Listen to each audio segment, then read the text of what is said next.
Welcome back to the Powcast. It's me and Griffin, and we just watched Hateful Eight. He got an introduction to Tarantino this weekend. We watched Inglorious Bastards for this. So, what's your impression of Tarantino films? Crazy, honestly. I wouldn't say explosions because they're not technically explosions, but they overdo guns quite a good bit. Like they make them between Bob the Mexican's face and our head blowing up in Hitler's ending. You think they're not all like that. Like that's just something he's done in the last couple of films. That was awesome though. That just. I was kind of shocked. So the thing is, I wanted to show you these. He's got some better movies, I think, but these, specifically Hateful Eight, takes place on a trail up to the cabin and then at the cabin. And that's all you really get is the exterior and interior of a cabin with just a bunch of people talking. And I kind of figured that doesn't hold the attention of most millennials. But were you interested the whole time, or did it drag? Oh no, it was pretty funny, and it got just crazy. Honestly, and I'm gonna say this right now. I'm not a millennial. I'm Generation Z. Oh, okay. I just meant younger people they usually require much more action going on. Yeah, I get that, but I'm just informing you. Oh, okay, my bad. Most millennials are pretty annoying to deal with. Okay, so what was the worst part of the movie? Worst part.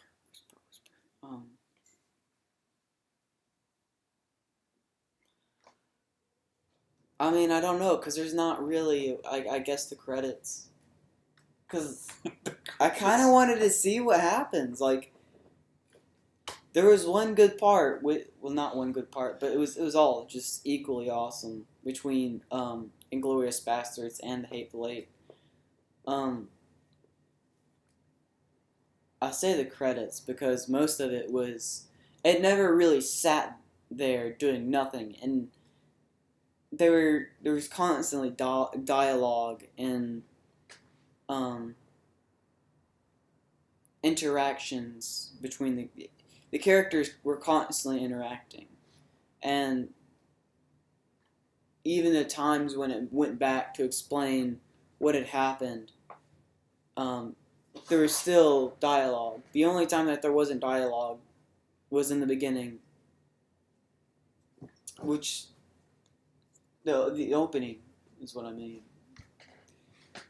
You mean it was slow for Inglorious to start out? Is that what you're trying to say? I wouldn't say that. I was talking more Hateful Eight. Oh, Hateful Eight. It did take a little bit, but once it got to the Can you scoot over just a little bit? Because, I mean, there's a lot of room here. I'm sorry.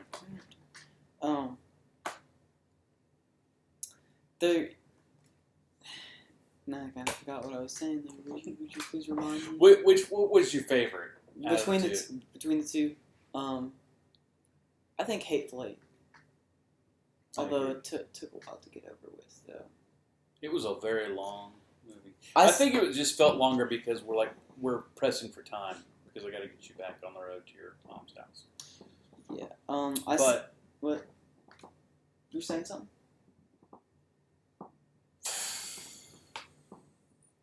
I don't know. I lost my train of thought too. Oh well.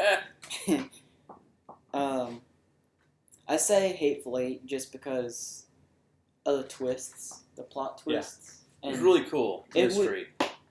I know what I was going to say. I was surprised that he didn't find a way to put Samuel Jackson in Inglorious Bastards. You don't know this because these are only two you've ever seen, but out of all his movies, there's a lot of reoccurring actors, and Samuel Jackson is usually focused on a lot more and utilized. And he surely made this. He was the best part by far, and with a bunch of other great actors. But Samuel L. Jackson, the captain, and then the hangman. Who was Kurt Russell? Kurt Russell. Those three, in my opinion, were the coolest. Now, I'm glad out of those three, some of them survived. But I was still a little upset. But I mean, it was the way some of them died was explosive. Let's not give away any. Well, I shouldn't say spoilers. This is like a 5-year-old movie or more, so spoiler alert warning if you haven't seen this 5-year-old movie, or Inglorious Bastards, which is probably 10 years old. There's a lot of violence. Oh, that's not a spoiler. That's, I mean, you hear. It's a Tarantino film, which is violent and if you hear the names, a lot of cursing. If you hear the names Inglorious Bastards and Hateful Eight, wouldn't you expect violence, Dad? He's not hiding anything from you. No, he's putting it up front that it's going to be that kind of movie. Huh? Yeah, I mean. Yeah, and that's indicative of a Tarantino film. Also, there's going to be some colorful language and violence. Colorful violence, for sure. Oh man, that was colorful violence right there. But I think it really paints a picture of the time. It seems explicit and gratuitous, but I think that's kind of something that would have happened at that time. So I there are other films where it was forced, but it fits in with cowboys. They were known for being extremely vile and offensive to shock other people, so they wouldn't have to draw their guns so much and shoot each other. But, we got to get on the road, so let's score these really quickly. Inglorious Bastards, 1 to 10. 1 to 10, 7. Solid 7. I go back and think about the scoring we did for Caddyshack, and I feel like it was way too high after watching some Tarantino films, because I think these are going to be scored about the same as Caddyshack, and Caddyshack shouldn't have been so high. Here's what I think for later for the two of us. What we can do is, once we get 10 or so movies watched, we can go back and rate all of them. We'll have a better sense of our scale. Yeah. Yes. Okay. Inglorious Bastards for me, I'm going to say a 7 as well. And I really think Brad Pitt carried that movie. And I'm not a big Brad Pitt fan, but he really... I mean, he's not awful. I've never disliked anything when he's done, but I don't think that he's ever really shined as much as he did in Inglorious Bastards for me. Hateful Eight. 8 or 9. I know it sounds funny saying 8 or 9 for Hateful Eight, because it just sounds funny saying that Hateful Eight gets an 8. It should be an 8, right? Yeah, it should be an 8. I'm going to go 9 on Hateful Eight, because for a storyteller who's interested in making my own films and looking at, the budget, and this really was inspiring, because he shows us that if you write a good script, if you write good dialogue, all you need is 2 characters to sit down and cabin, a cabin in the woods. And have 2 characters sit down and talk to each other, which, that's actually making me think, just for having a cabin in the woods, just makes me think that it should go up to a 9, just because there were a lot of times that it was just characters sitting down and talking to each other, and just have the ability to have, like, so it's hard to explain. I'm sure that there was millions spent on the budget, but this was a shoestring budget for Hollywood, and it showed anybody else that if you're interested in telling a story, just get a cabin in the woods. Yeah, make sure nothing should stop you. And so that's what I love most about this this movie, and it's up there in my favorites. Not even because of anything particular about the content, but it was good enough content to pull off. That's why I would say it goes up to a 9, just for how creative that you would have to be to say, okay, here we go.